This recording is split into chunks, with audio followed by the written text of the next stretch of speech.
It may appear dry for now, but some parts of Kenya's Baringo County are prone to flooding during the rainy seasons. This is one of the emerging paradoxes of global climate change that comes with extreme weather events, including floods and droughts. Despite an early government alert, the recent El Nino rains brought tales of agony to many parts of Kenya. Lives were lost, people displaced, and damages running into billions of shillings reported. In the case of Baringo, unlike 2013, when floods wreaked havoc across the county, with death and devastation on farmland, infrastructure, and facilities such as schools, things were different this time round. We've engaged the county government, we've engaged the national government. Information is coming from locational level, then up to the county commissioners level. So we said, let's establish a situation room within the county governor's office. And this should act as the master seed of institutionalization of disaster risk management within the county government's establishment. Welcome to Baringo County El Nino Situation Monitoring Room, the hub for intergovernmental and interagency coordination of all El Nino preparedness activities in the county. After its setup in October, the Situation Room became the melting pot for data collection, analysis, and rapid response. The presence of this room is largely the reason few cases of El Nino-related disasters were reported. The initiative was set up under the umbrella of the County Steering Group, or CSG, which is the main intergovernmental coordination organ for drought and climate-related risk management. The CSG brings together both the national and the county governments and all sector players and development agencies working within the county. The National Drought Management Authority, or NDMA, which is the government agency mandated to establish mechanisms to ensure that drought does not result in emergencies and impacts of climate change are sufficiently mitigated, provides coordination and secretariat services to the CSG. It was on this basis that the NDMA, with financial support from the European Union and its own unique position and coordination strength, spearheaded the establishment of the El Nino Situation Monitoring Room. And as evidence of just how seriously the county government took the El Nino preparedness planning, it offered to house the Situation Room right in the governor's office. The governor actually provided for us an office space. We established the Situation Room within the governor's office for purpose of immediate feedback. The room became a nexus around which stakeholders were rallied for enhanced monitoring and response to disasters, thus minimizing casualties and loss of property to residents of this semi-arid county. The Situation Room created synergy between the two levels of government and other stakeholders, such as non-governmental organizations involved in disaster risk management. The Situation Room was an excellent experience. We were able to analyze the data, able to map the hazard. The ward administrators are able to come in. Through NDMA, we've been having proper or rather frequent updates on key areas which really forms the basis of addressing or rather maybe being ready to address this kind of thing. One person who is forever grateful, thanks to the presence of this Situation Room, is Mr. Charles Owino. He nearly lost his life after the company vehicle he was in was swept away by the raging waters of River Nolmorjo. Kati tulifika kwa hiyo drift, within 3 seconds maji ilikuja, flooding mingi, ikasukuma gari ile nilikuwa naye mpaka ndani ya maji. This is a seeming harmless seasonal river with a dry bed for the better part of the year. However, don't be fooled by this timid facade. After heavy rains in the Cabernet Highlands, the river comes to life with a roar as it bears its fangs. And it has caused untold pain to the locals as it claims everything in its way, both living and non-living. Mr. Owino and his colleagues escaped with injuries and are lucky to be alive today thanks to swift relay of information to the Situation Room and mobilization of a response team.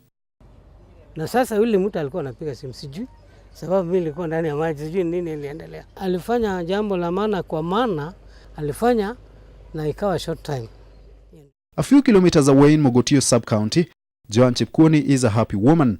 Her family has a roof over their heads, literally.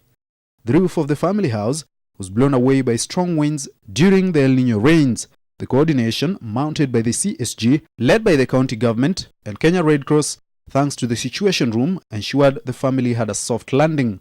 That first weekend, ikanyesha mvua kubwa na upepo. Nikawacha watoto wadogo kwa nyumba. Sasa nikijaribu kukuja nyumbani, nikaona watoto wakikimbia kwa mvua. Sasa wakaniambia upepo imepepa nyumba yote. Sio kwa Mrs. Jane Sokomo akafika na Red Cross. So wakaangalia, wakapika picha. Baada ya siku moja wakarudi, tukachenga hiyo nyumba tena. Mpaka saa hii imesimama. Tunawashukuru sana. So how does the Situation Room operate? The CSG mapped out the hazards in the county and areas at risk. The main hazards identified during the El Nino alerts were floods, cholera, and landslides. A data capture sheet was developed and sent out simultaneously by the Governor's Office and the County Commissioner and passed on downwards through the national and the county government structures to the local level. Residents were sensitized to report incidents to the chief or ward administrators, who in turn sent the information to the Situation Room. Upon receiving the report, the officer at the call center relayed the information to the relevant authorities together with the organizations involved in rescue and relief. The Situation Room also used social media for information gathering and dissemination. This included a WhatsApp platform on which the CSG members relayed and cross-checked situation updates. We always get the information through our county manager, who gets the information from a WhatsApp group called Baringo, El Nino updates. Currently, the information comes quickly and it enables us to work fast.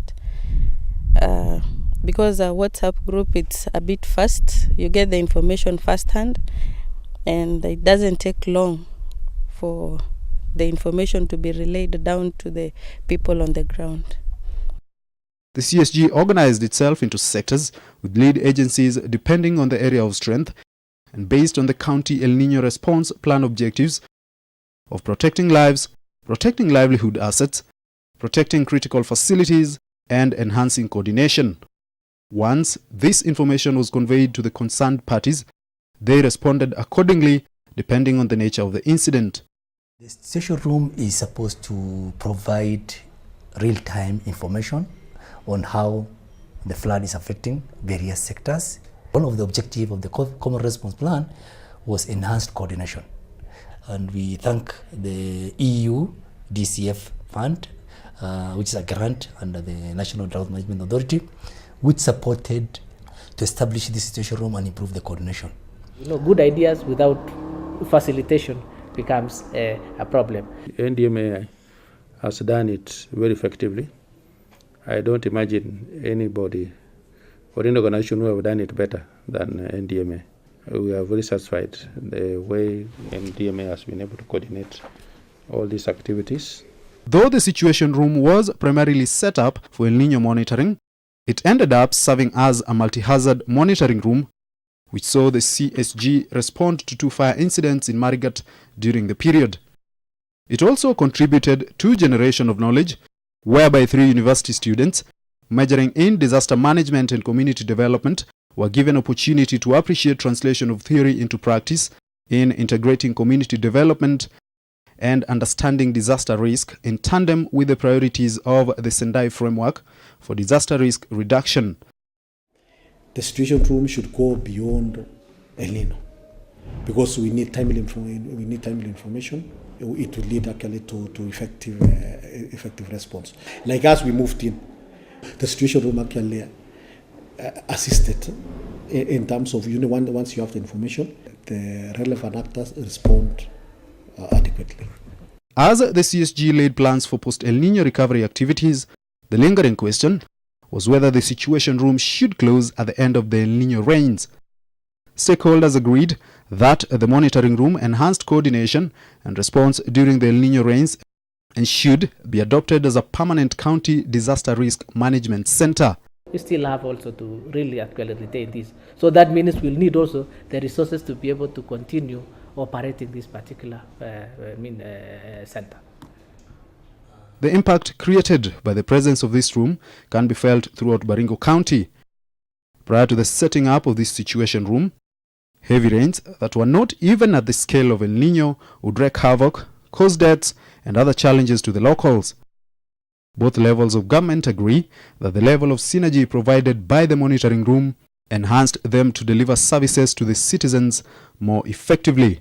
Thanks to this cost-effective approach to disaster risk management and response, the locals and investors can now breathe a sigh of relief in the knowledge that when disaster strikes, help is only a call away.